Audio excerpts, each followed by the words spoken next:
Friends यहाँ से start हो चुका है सेक्शन बी। स्टार्ट करते हैं question number 21। Show that the number 2 into 5 into 7 into 11 plus 11 into 13 is a composite number. ये कंपोजिट नंबर है, हमेशा शो करना है। तो सॉल्यूशन में लिखेंगे कि यहाँ जो गिवन है हमें here 2 into 5 into 7 into 11 plus 11 into 13।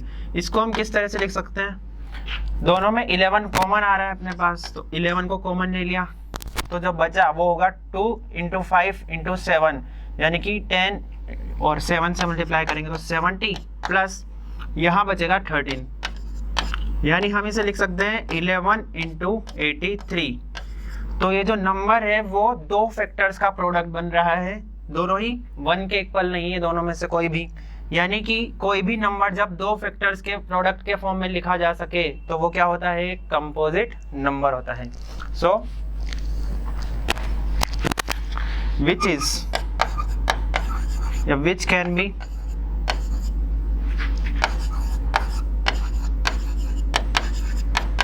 written as product of two factors other than 1।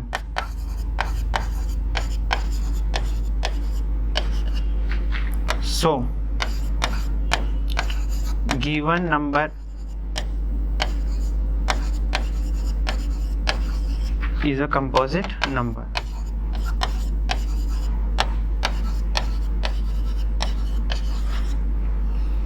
Clear? चलिए नेक्स्ट क्वेश्चन देखते हैं। इसी में पार्ट बी गिवन है, find the smallest number which is divisible by both 306 and 657। ऐसा छोटे से छोटा नंबर जो कि दोनों से ही डिवाइड हो जाए, 306 से और 657 से। तो हम जानते हैं कि ऐसा नंबर कौन होता है? इनका एलसीएम, यानी the smallest number the smallest number which is divisible by two numbers is their LCM।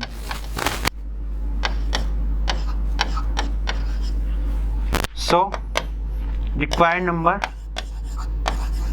क्या हो जाएगा? Is equals to LCM of 306 and 657। अब इनका एलसीएम निकालने के लिए हम क्या करेंगे? इनका prime factorization. So 306 can be written as, यहाँ पे 306 के अगर हम प्राइम फैक्टर्स लिखें तो क्या क्या हो जाएंगे? 3 से 1 0 2 टाइम्स, अगेन 3 से 3 और 4 टाइम्स, और ये 2 into 17 बन रहा है। यानी हम लिख सकते हैं 306 को 2 3 स्क्वायर और 17। ठीक है, इसी तरह से 657 के लिए बात करें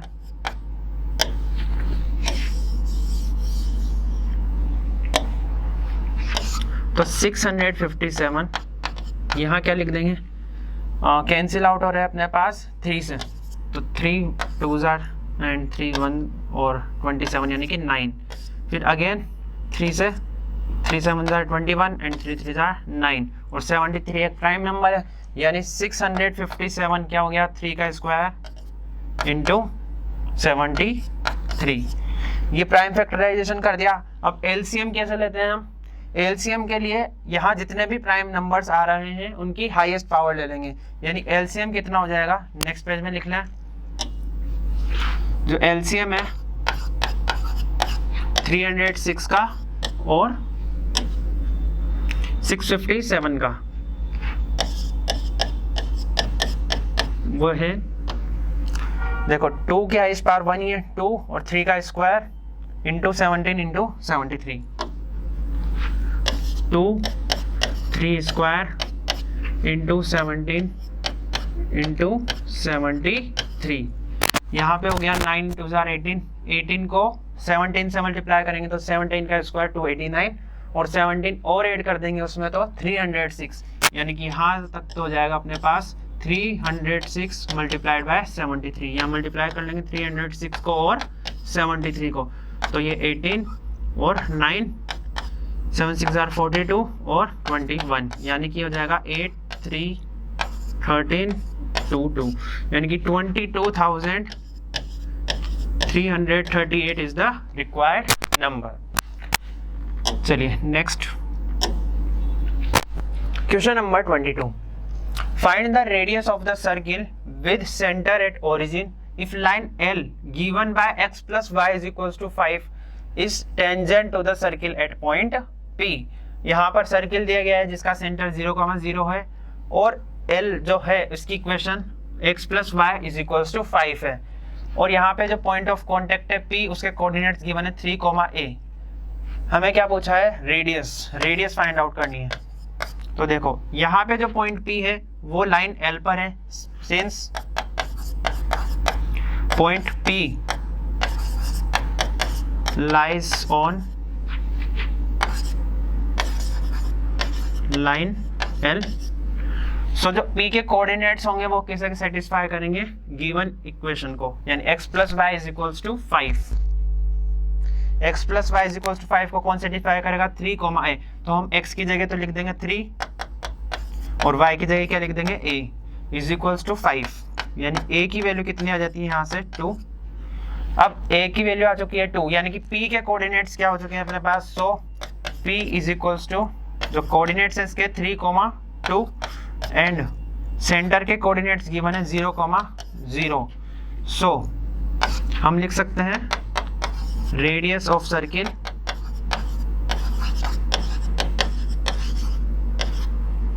इज इक्वल्स टू क्या हो जाएगी? CP, यानी कि under root x2 minus x1 का square plus y2 minus y1 का स्क्वायर, यानी कि 3 का स्क्वायर प्लस 2 का स्क्वायर। सोल्व कर लेंगे इसको, कितना जाएगा? 9 और 4, यानी कि √13 यूनिट्स। क्लियर? सो रेडियस कितनी आ चुकी है? √13 यूनिट्स।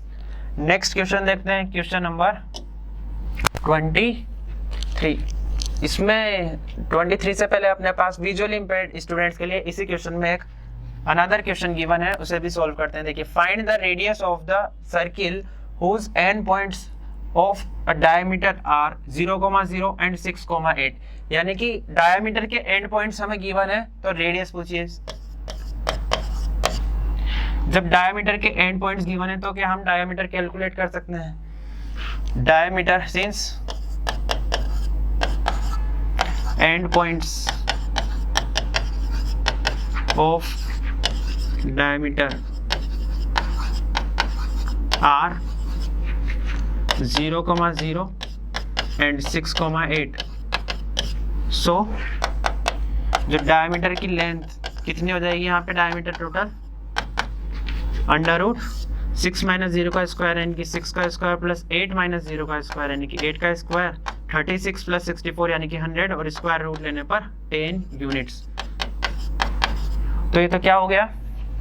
डायमीटर। नाउ हमसे पूछा क्या है इसमें? रेडियस।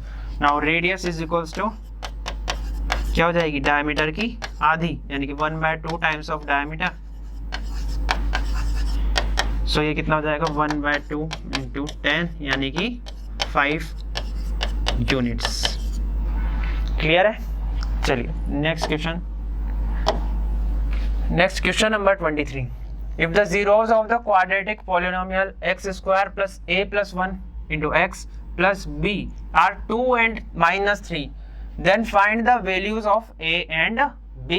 यहाँ पर क्वाड्रेटिक इक्वेशन गिवन है और इसके जीरोस गिवन है, हमें अननोन क्वांटिटीज a और b फाइंड आउट करनी है। तो देखिए यहाँ पर हम जानते हैं कि जो जीरोस का सम होता है, सम of zeros,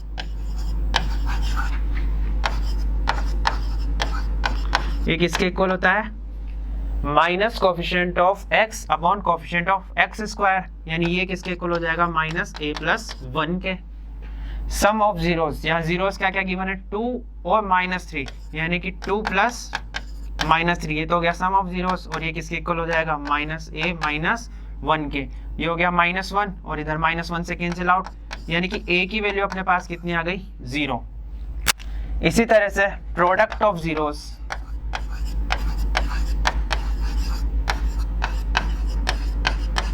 is equals to क्या होगा,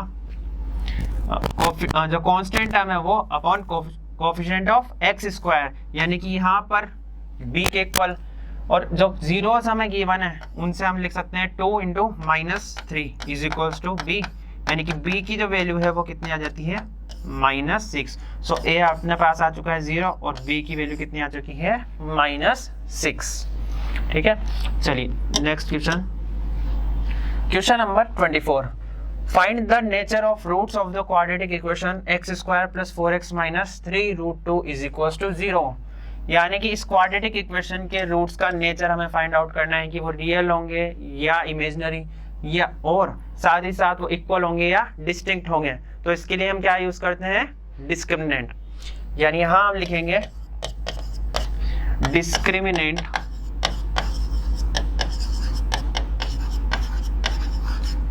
इज इक्वल्स टू क्या होता है, बी स्क्वायर माइनस 4ac। कितना है यहाँ पर b, यानी कि x का कोफिशिएंट 4, तो 4 का square 16 minus 4 times of a, यानी कि x का स्क्वायर कितना हो गया 1, और c यानी कि कांस्टेंट टर्म कितनी होगी, माइनस का 3 root 2, 16 minus minus plus 4 3 12 root 2 plus 12 root 2, ये आ चुका है। और ये क्लियरली नजर आ रहा है हमें कि किससे बड़ा है, 0 से, यानी कि जो डिस्क्रिमिनेंट है d, अगर हम इसको रिप्रेजेंट कर दें d से, तो d जो है वो ग्रेटर देन 0 है, and we know that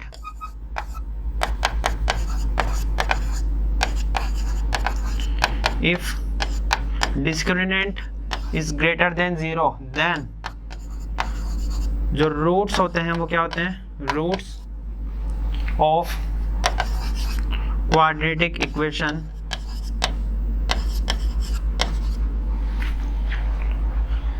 are real and distinct. So जो रूट्स होंगे गिवन इक्वेशन के वो क्या हो जाएंगे, रियल और डिस्टिंक्ट। क्लियर, चलिए next question, question number 25 part A. इसमें इवेल्युएट करनी है हमें किसकी value, 2 sin 30 degree tan 60 degree minus 3 cos square 60 degree sec square 30 degree की। तो लिखेंगे यहाँ पर 2 sin 30 degree tan 60 degree minus 3 cos square 60 degree और sec square 30 degree. Values put कर देंगे, 2 sin 30 डिग्री की वैल्यू 1/2, tan 60 डिग्री की value √3 minus 3 times of cos square 60 degree, कितना हो जाएगा 1/2 का स्क्वायर यानी कि 1/4, और sec स्क्वायर 30 डिग्री यानी ये हो जाएगा अपने पास 2/√3 का स्क्वायर, 2/√3 का स्क्वायर। यहाँ पे सिंप्लीफाई कर लेंगे तो 2 से 2 कैंसिल आउट, √3 माइनस ये हो चुका है 4, और ये भी 2 का स्क्वायर करने पर 4 कैंसिल आउट, और √3 का स्क्वायर 3, ये भी कैंसिल आउट, यानी कि √3 माइनस 1 ये आ जाती है अपने पास रिक्वायर्ड वैल्यू। क्लियर, चलिए नेक्स्ट, इसी में इंटरनल चॉइस गिवन है part B. If sin x is equals to 7/25 where x is an acute angle then find the value of sin x cos x tan x plus cot x। यानी sin x की value given है 7/25, तो हमें इस expression की value को find out करना है। तो सबसे पहले जो गिवन एक्सप्रेशन है इसे लिखते हैं sin x cos x tan x plus cot x, tan x plus cot x is equals to sin x cos x, जो ब्रैकेट में क्वांटिटी गिवन है tan और cot, इसको भी हम sin cos में चेंज कर लें तो क्या आ जाएगा sin अपॉन cos, यानी sin x upon cos x और plus cos x upon sin x। LCM लेने पर sin square x plus cos square x, और नीचे क्या बनेगा sin x cos x। ऊपर बन जाएगा sine square x plus cos square x और डिनोमिनेटर में साइन एक्स कोस एक्स। ये कैंसिल आउट हो गया दोनों, तो बचा क्या sine square x plus cos square x, और इसकी वैल्यू किसके इक्वल 1 के इक्वल। यानी कि यहाँ पर जो गिवन वैल्यू है उसका यूज किए बिना ही अपने पास आंसर आ गया। इसकी वैल्यू क्या होगी 1, क्योंकि ये कांस्टेंट है, इस वजह से कोई भी एक्स हम लें इसका जो आंसर है वो हमेशा क्या रहने वाला है 1 लेने वाला है। तो इसकी भी जरूरत नहीं थी यहाँ पर ये एक्स्ट्रा गिवन है, कोई बात नहीं, हमने तो इसकी वैल्यू फाइंड करनी थी जो 1 है। क्लियर। चलिए यहाँ से स्टार्ट हो जाता है section C. Question number 26, show that √2 - √5 is an irrational number. हमें शो करना है कि √2 - √5 एक इरेशनल नंबर है। तो कैसे करेंगे, यहाँ देखिए हम इसे प्रूव करने वाले हैं कॉन्ट्राडिक्शन मेथड से। To prove that √2 - √5 is an irrational number we will use the contradiction method. क्या होता है कॉन्ट्राडिक्शन मेथड, जो हमें प्रूव करना है उसका अपोजिट हम मान लेंगे।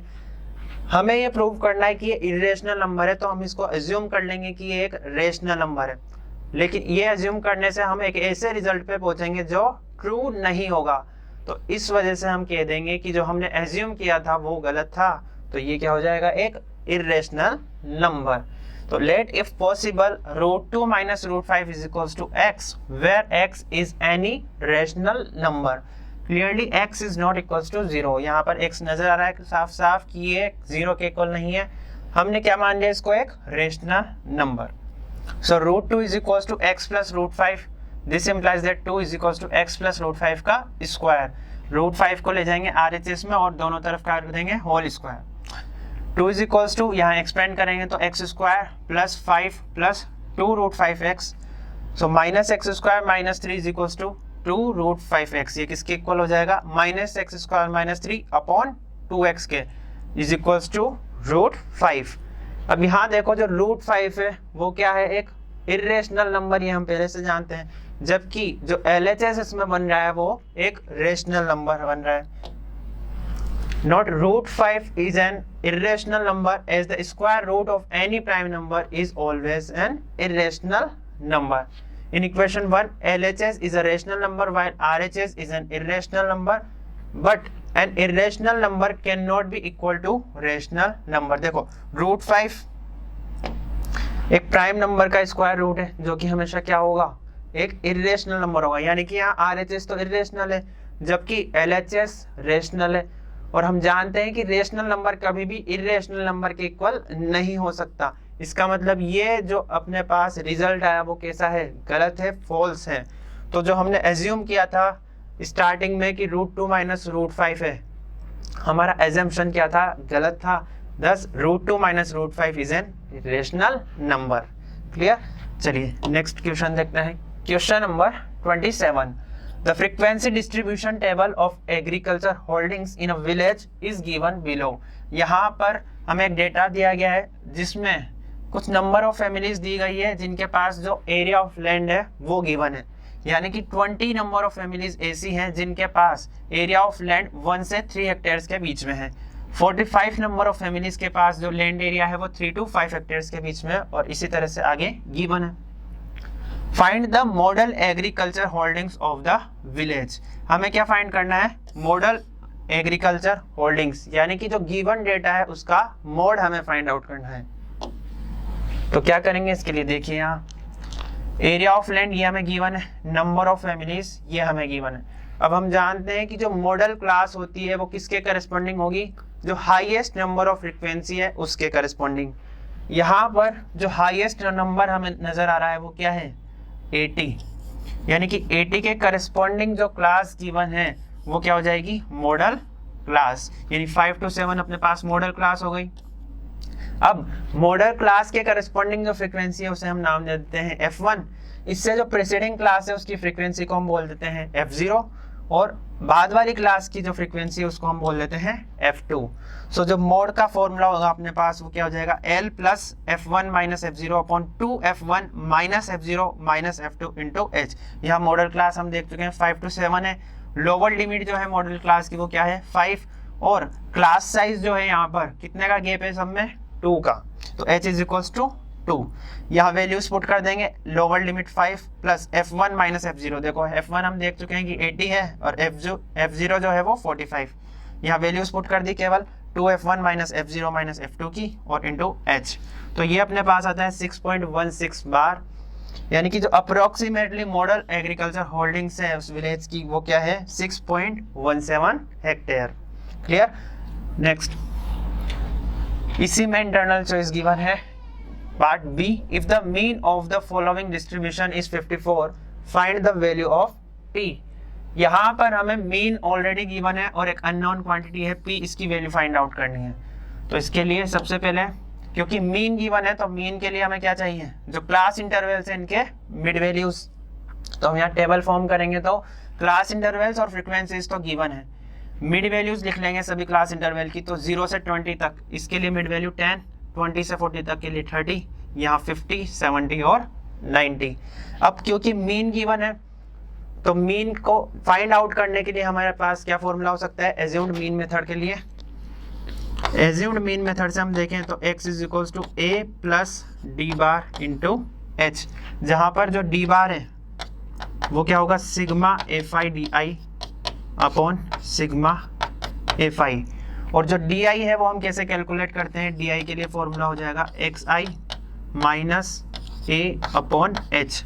यहाँ पर a क्या है अपना एज्यूम्ड मीन, यानी कि क्योंकि वैल्यूज बड़ी है तो हमने एक एज्यूम्ड मीन ले लिया, किसको a को।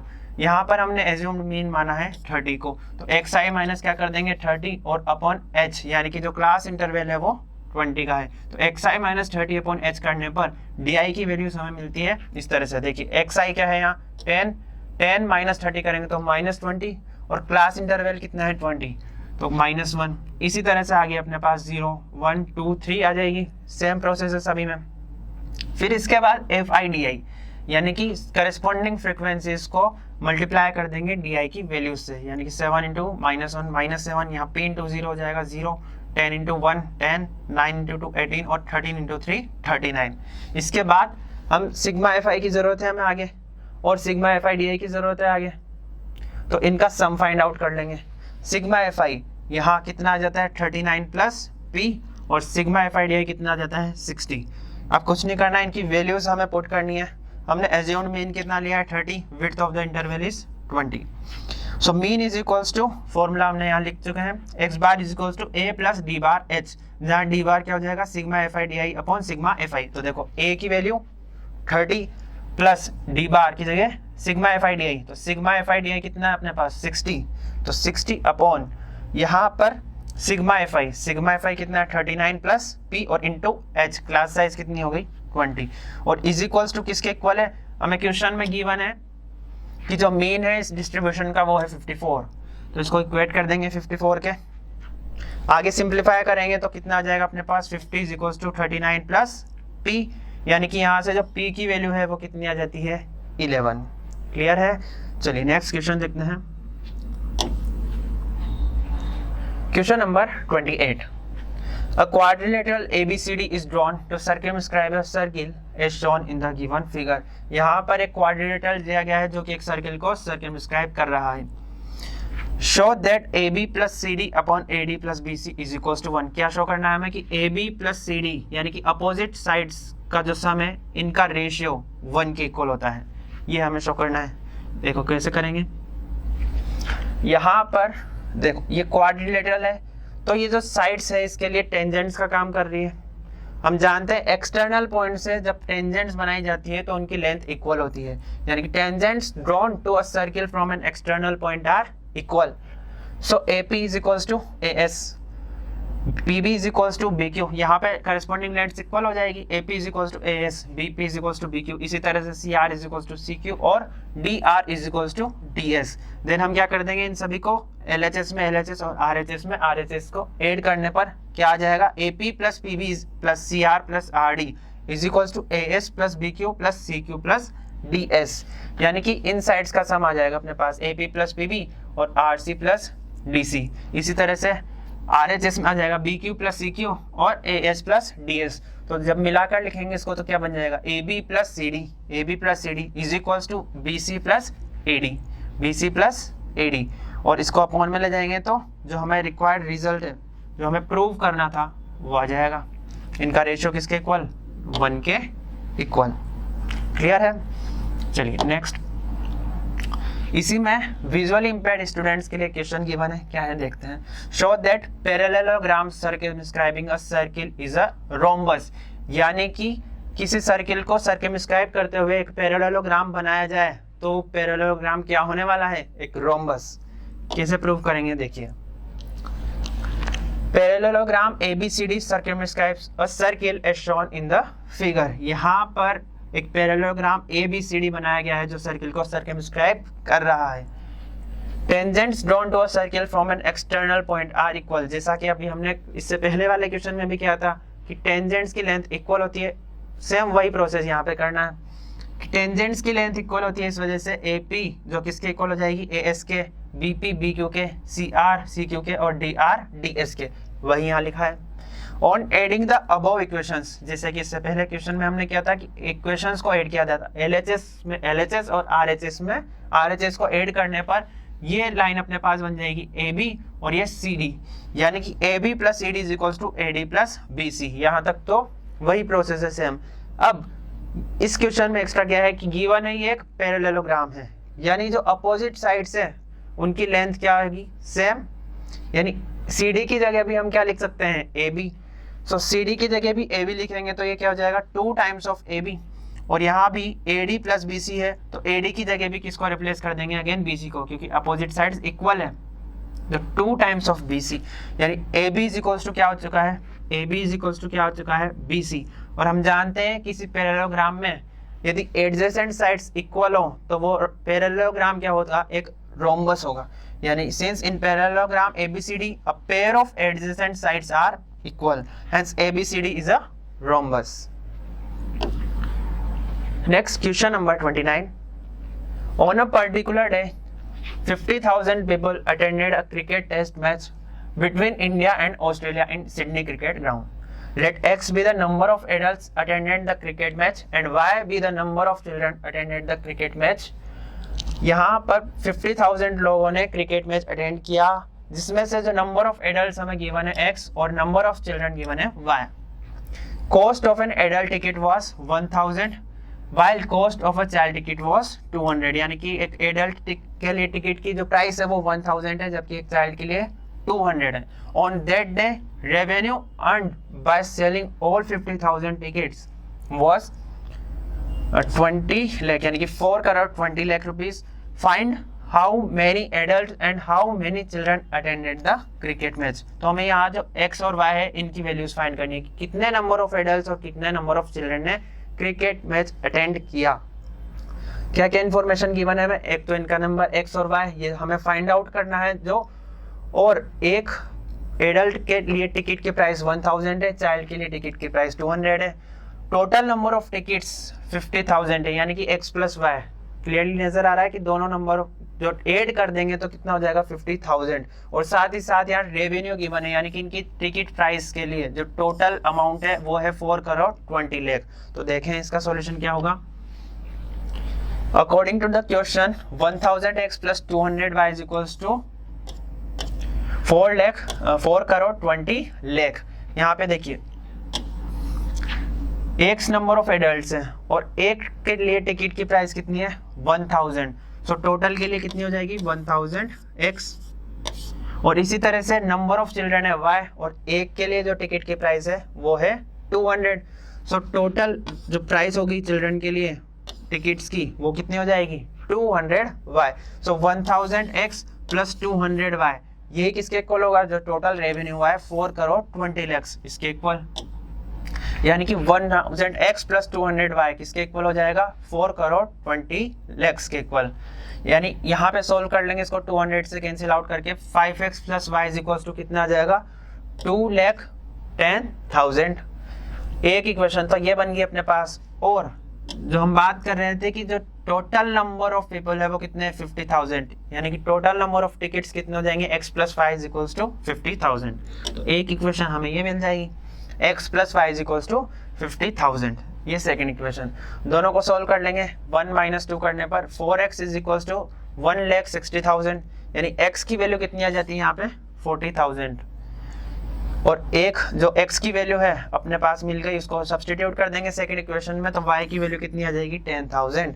The number of adults attended the match is 40,000 and number of children attended is 10,000। Clear है? नेक्स्ट, इसी में इंटरनल चॉइस गिवन है।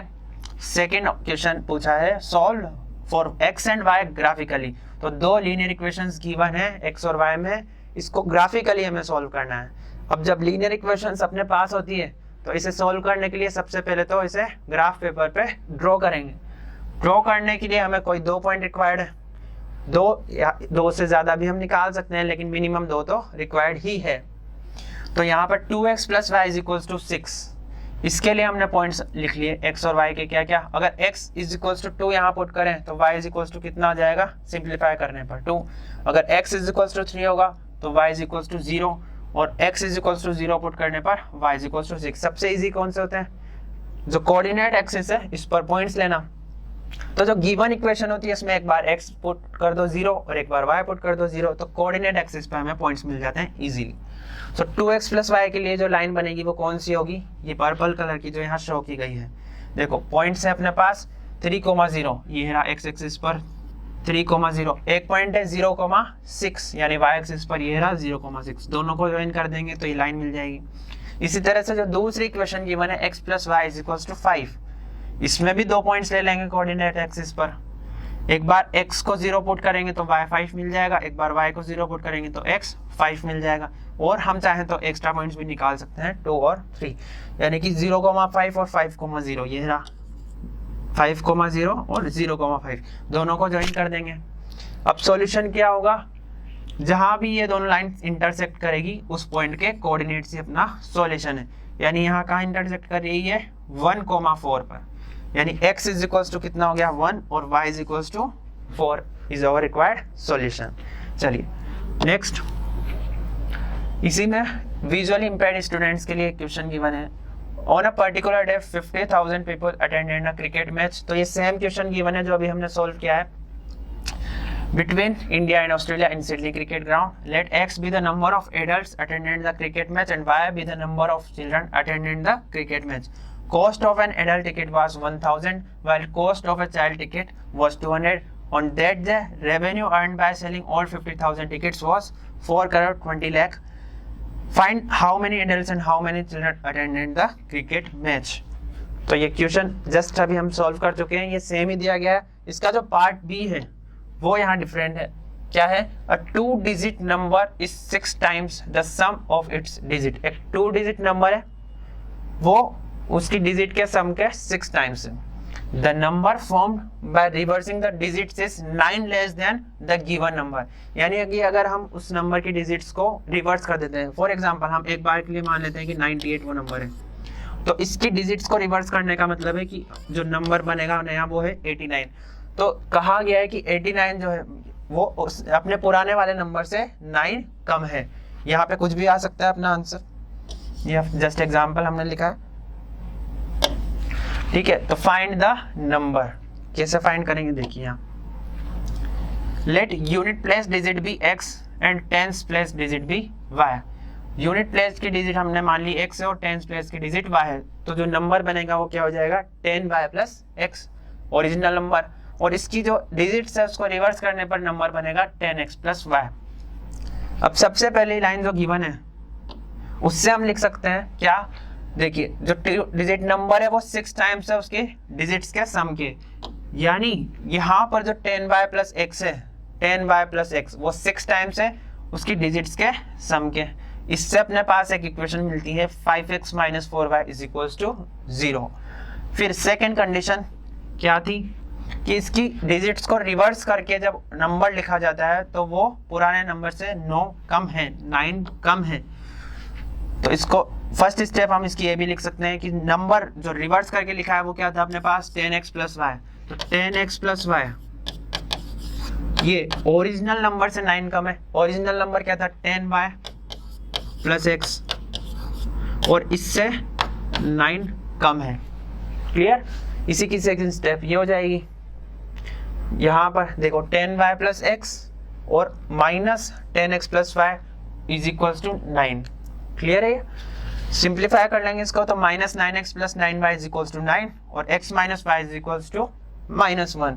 तो यहाँ पर दो लीनियर इक्वेशंस हमें मिल चुकी है, इनको सोल्व कर लेंगे, किसी भी मेथड से कर सकते हैं, सब्स्टिट्यूट कर सकते हैं यहाँ से x की वैल्यू y-1 को इक्वेशन 1 में पुट करके सोल्व कर लें तो 5 और x की जगह y-1 और -4y is equals to 0।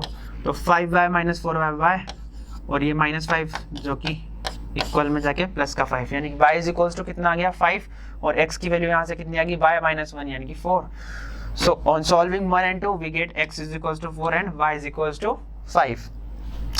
So the number is 54, क्योंकि 5 जो था वो 10 प्लेस की डिजिट थी तो 10y प्लस x से क्या मिल जाएगा हमें नंबर 54। क्लियर है? चलिए नेक्स्ट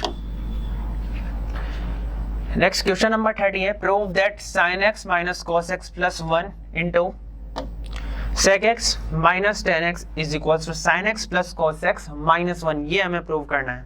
तो सबसे पहले जो LHS गिवन है इसे स्टार्ट करते हैं प्रूव करना। Left hand side sin x minus cos x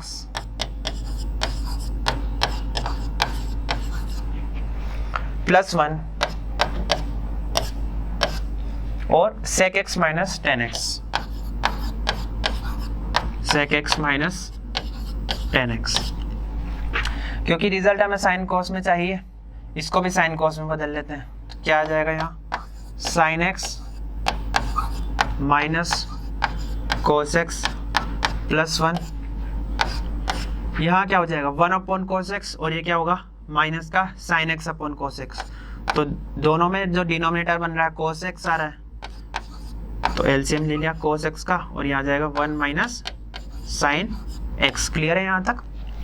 आगे देखेंगे तो यहाँ sin x प्लस 1 और माइनस cos x, इसको इस तरह से लिख लें। यहाँ पे 1 माइनस sin x बन रहा है तो इसको लिख लेते हैं 1 प्लस sin x और माइनस का cos x। ठीक है, यहाँ बन रहा है 1 minus sin x upon cos x। अब देखो आगे 1 प्लस sin x के साथ इस पूरी टर्म को मल्टीप्लाई करेंगे और फिर माइनस cos x के साथ इस पूरी टर्म को मल्टीप्लाई करेंगे। तो आगे क्या लिखेंगे यहाँ 1 प्लस sin x और इसके साथ क्या जाएगा 1 minus sin x upon cos x और माइनस cos x के साथ मल्टीप्लाई करने पर माइनस का cos x और ये 1 minus sin x upon cos x। इसकी अगर बात करें 1 plus sin x 1 minus sin x क्या बन जाएगा ये 1 माइनस sin स्क्वायर x जो कि किसके इक्वल होगा cos स्क्वायर x के। तो आगे लिखेंगे cos स्क्वायर x और अपॉन में क्या था अपने पास cos x और माइनस यहाँ cos से cos कैंसिल आउट तो -1 plus sin x -1 plus sin x। यहाँ भी देखो cos कैंसिल तो जो रिक्वायर्ड था अपने पास sin x plus cos x -1 वो आ चुका है sin x और ये प्लस का cos x तो sin x plus cos x -1 और यही क्या है अपने पास RHS hence proved।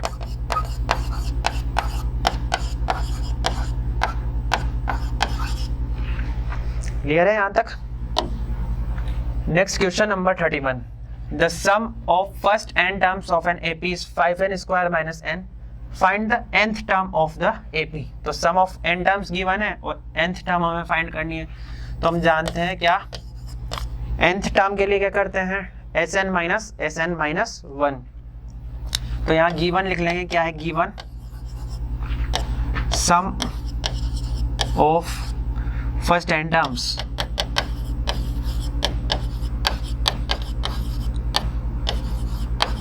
is equals to 5n square minus n, यानी कि जो Sn है वो कितना है 5n square minus n। ठीक है, since nth term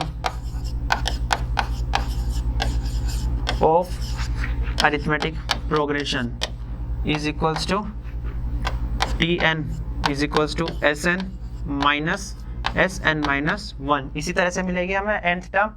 so T N is equals to क्या हो जाएगा यहाँ पर एस एन की वैल्यू पुट कर देंगे 5n स्क्वायर माइनस एन और माइनस यहाँ एस एन माइनस 1 यानी कि n की जगह क्या रख देंगे n माइनस 1। जो गिवन रिलेशन है इसमें n माइनस 1 रखने पर n माइनस 1 रखने पर ये आ जाएगा। सिंप्लीफाई कर लेंगे तो 5n स्क्वायर और माइनस n माइनस यहाँ से मिल जाएगा अपन को 5 और n square minus 2n plus 1 और ये माइनस n प्लस 1। आगे देखो 5n square minus 5n square ये तो कैंसिल आउट हो गया, ठीक। माइनस n और ये हो जाएगा अपने पास 10n यानी कि माइनस माइनस प्लस का 10n, तो प्लस का 10n और माइनस का n लिख लेते हैं एक बार, गलती नहीं होता कि tn जो है tn किसके इक्वल आ गया यहाँ माइनस n और माइनस 5n स्क्वायर, ये तो कैंसिल कर दिया 5n स्क्वायर, तो इससे बचा क्या माइनस का 10n और प्लस का 5 और प्लस का 1 यानी कि प्लस का 6 आ गया और ये माइनस का n, तो माइनस n प्लस 6। आगे देखेंगे माइनस माइनस प्लस n और माइनस n, ये तो कैंसिल हो गया, तो क्या बचा 10n और ये हो जाएगा माइनस का 6 यानी कि nth टर्म अपने पास आ चुकी है 10n माइनस 6। क्लियर? इससे नेक्स्ट पार्ट देखने के लिए नीचे दी गई लिंक पर क्लिक करें। Thank you.